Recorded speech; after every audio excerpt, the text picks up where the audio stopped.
Karoline Leavitt, the youngest White House press secretary in U.S. history, made headlines not simply because of her political role, but due to the powerful symbol she wears daily, a gold cross necklace. While seemingly a minor detail in the broader scope of her public responsibilities, the cross became a lightning rod for controversy and commentary. For Leavitt, the necklace is not a fashion accessory. It is a deeply personal representation of her Christian faith, a faith that she says defines her worldview, guides her actions, and grounds her identity.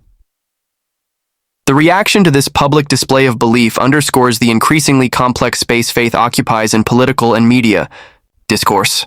In Leavitt's case, the cross served not just as a religious emblem, but as a cultural marker that exposed the deeply rooted tensions in American public life regarding religion. In a world where public figures are often expected to maintain a secular appearance, any overt expression of personal belief, particularly Christian belief, can draw sharp scrutiny. Leavitt's cross became a canvas onto which critics projected assumptions, stereotypes, and in some cases, open hostility. What stands out most in this story is the contrast between the simplicity of Leavitt's gesture and the complexity of the reactions it drew.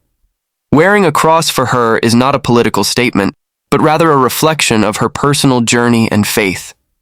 It is something she has likely worn for years, during both quiet moments of reflection and public events of high pressure.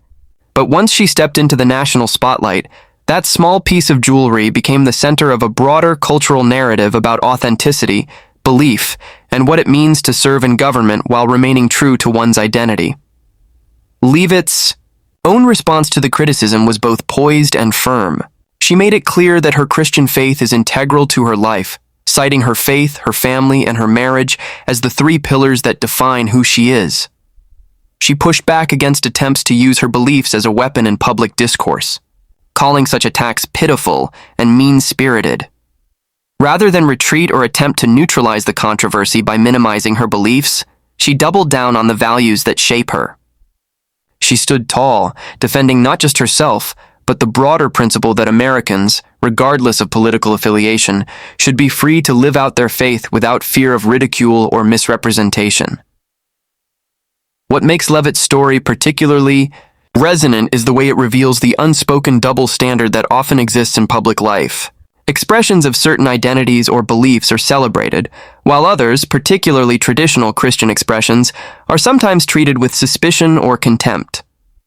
The question arises, why should a symbol of hope and redemption be considered offensive or controversial simply because it is worn by someone in a position of political power?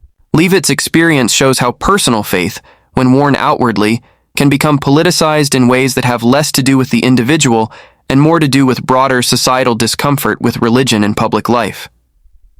It's also worth noting the broader context in which this took place. The United States, a nation founded in part on the principle of religious freedom, has always wrestled with the role of religion in its public institutions. The First Amendment guarantees both the free exercise of religion and protection from its establishment by the state. This duality often produces a complicated balance, ensuring public officials don't enforce their religious beliefs on others, while also protecting their right to live and express those beliefs authentically. For many Americans, Leavitt's public display of faith was not just relatable, it was affirming. It signaled that it is possible to serve at the highest levels of government while staying rooted in personal conviction. Her composure in the face of criticism spoke volumes about her character, demonstrating that faith is not a weakness to be hidden, but a strength to be embraced. This moment became more than a political talking point.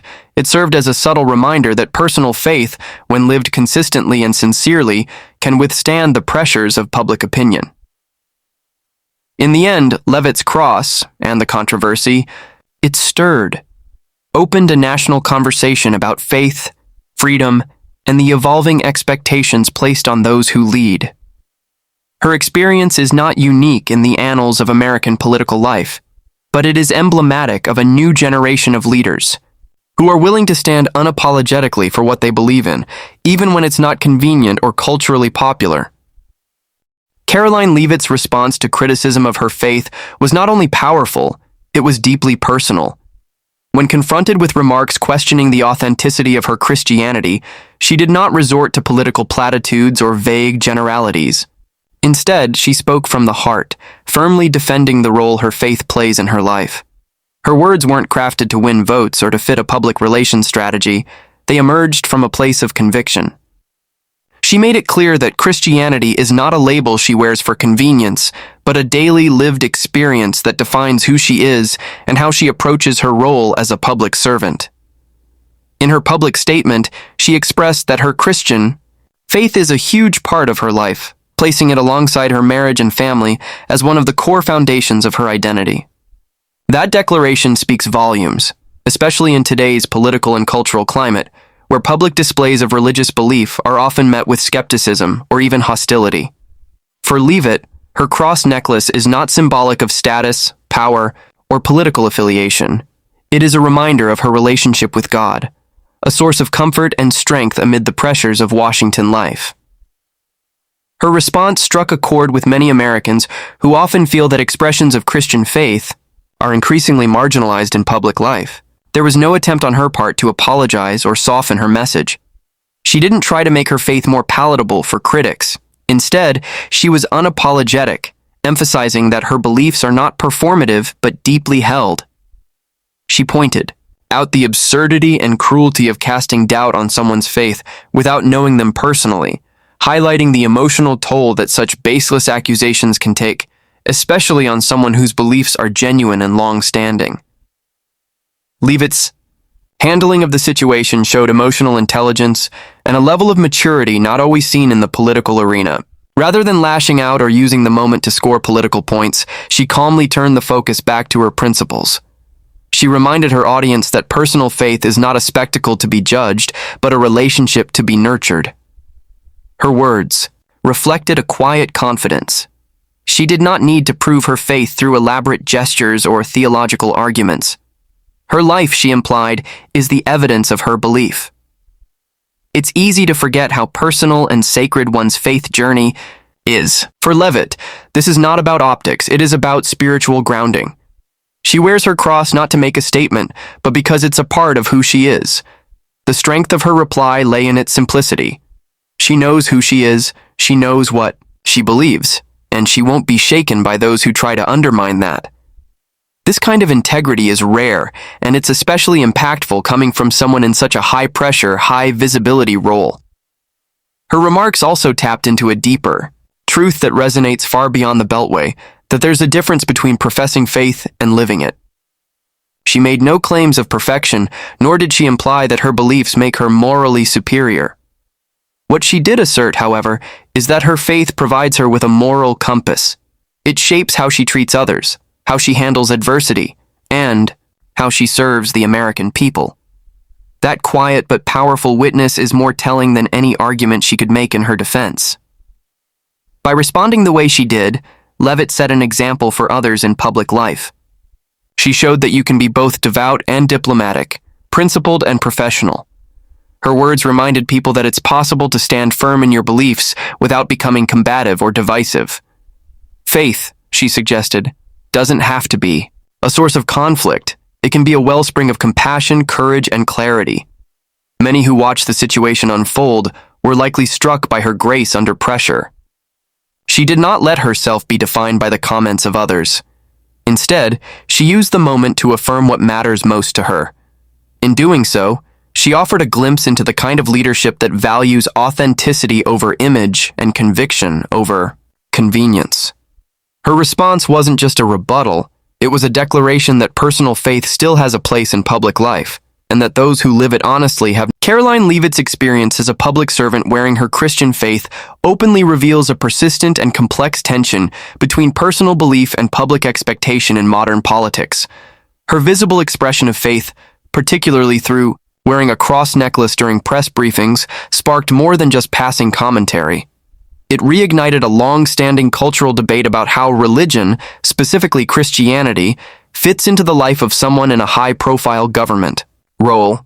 While the Constitution ensures both the free exercise of religion and protection from government-imposed faith, the interpretation of that balance has evolved into a landscape filled with scrutiny, suspicion, and double standards.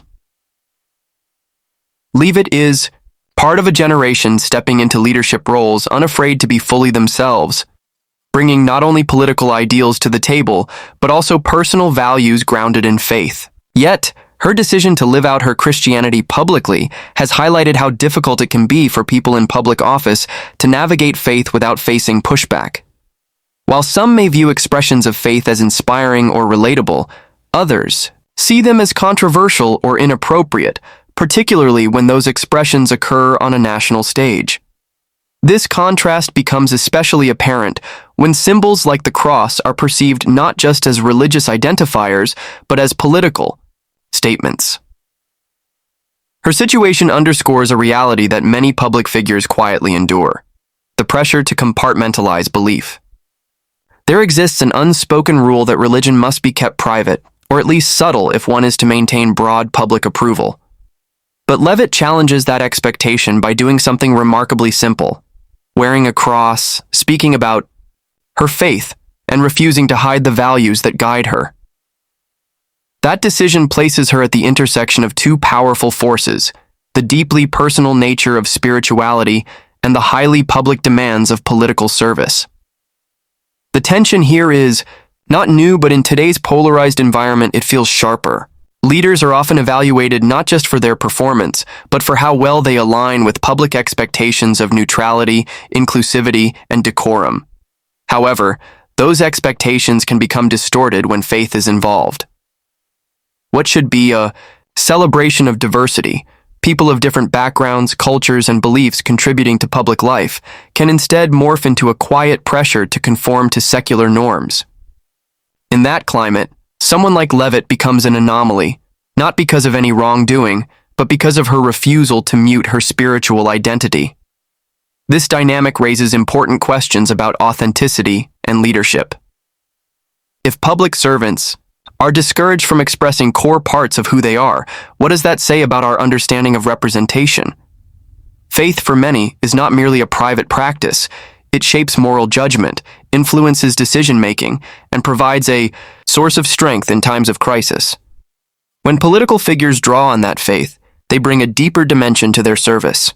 Yet the public's reaction often splits along ideological lines, revealing not only religious sensitivities but cultural ones as well. What Karoline Leavitt models is a form of leadership that refuses to sacrifice identity for political expediency. She embraces the complexity of being a believer in a skeptical public sphere and demonstrates that faith and competence are not mutually exclusive. Her cross does not dictate policy. It does not override the law, but it does symbolize the values she carries with her: compassion, humility, integrity, which are essential in any public servant, regardless of their religious background. Moreover, her story touches on a broader national conversation about the place of Christianity in public life. In an increasingly pluralistic society, expressions of Christian faith are sometimes met with criticism that they are outdated or oppressive. But Leavitt's quiet confidence suggests otherwise. Her demeanor reflects the possibility of being both devout and respectful, grounded in conviction yet open to dialogue. This kind of faith is not about forcing belief on others. It is about living consistently with one's values, regardless of public opinion. The challenge she faces is one many Americans understand. Millions of people live their lives guided by religious principles and struggle with how or whether to share that part of themselves in professional environments. When someone in a national role chooses not to hide that side, it can be both affirming and controversial. Leavitt, knowingly or not, has become a case study in how faith intersects with modern governance. Her story highlights the importance of allowing room for belief in the public square, not to dominate it, but to contribute to its diversity. Her presence in the political arena, with her faith openly visible, encourages a broader re-evaluation of what inclusivity really means. It challenges the notion that public life must be stripped of spirituality to be fair or neutral. Instead, it suggests that authenticity and belief, when expressed with humility and conviction, can enrich the public discourse rather than divide it. Karoline Leavitt's experience has sparked a renewed discussion on the freedom of religious expression in the public sphere, particularly when it comes to government officials. her decision to wear a cross necklace and speak openly about her. Christian faith became more than a personal gesture. It became a cultural moment that illuminated the challenges and opportunities that come with expressing one's beliefs in an increasingly pluralistic and, at times, hostile environment. The reaction to her faith revealed a deep unease that still exists in parts of society when religion is made visible in public life, especially from figures in influential positions. At the heart of the discussion lies a critical tension. While religious liberty is a constitutionally protected right, public displays of faith can provoke intense criticism or be misinterpreted as signaling exclusion, bias, or political agenda. For someone like Leavitt, whose job requires her to serve a diverse population with a range of beliefs and worldviews, the simple act of wearing a cross became a lightning rod for broader anxieties about how religion influences leadership. Yet, what many overlook is that freedom of religion does not mean freedom from religion in public life. It means allowing individuals to live according to their convictions as long as those convictions do not infringe on the rights of others. Leavitt's situation offers a real-world example of how expressions of faith can be mischaracterized or politicized. Instead of being seen as an expression of personal conviction, her cross was, in some circles, recast as a potential threat to secular governance or as a performance designed to appeal to a specific audience. These assumptions ignore the possibility that her faith might simply be sincere, a foundation for how she navigates both her private and professional life. This reflexive suspicion toward faith, particularly Christian faith, reveals a discomfort that has more to do with cultural perception than with constitutional concern. The backlash she faced was not just a critique of her views, but an implicit message that certain forms of belief are more acceptable than others in public life. This idea that religious conviction must be kept private to be legitimate runs counter to the very essence of religious freedom. If individuals are only allowed to believe silently, without the freedom to express those beliefs in their appearance, words, or actions, then that freedom becomes hollow. For Leavitt and others who openly live out their faith, the issue is not about forcing beliefs on others, but about being able to live authentically in the roles they serve. Supporters of Leavitt's choice to express her beliefs argue that public officials, like all citizens, should not have to hide who they are to be accepted.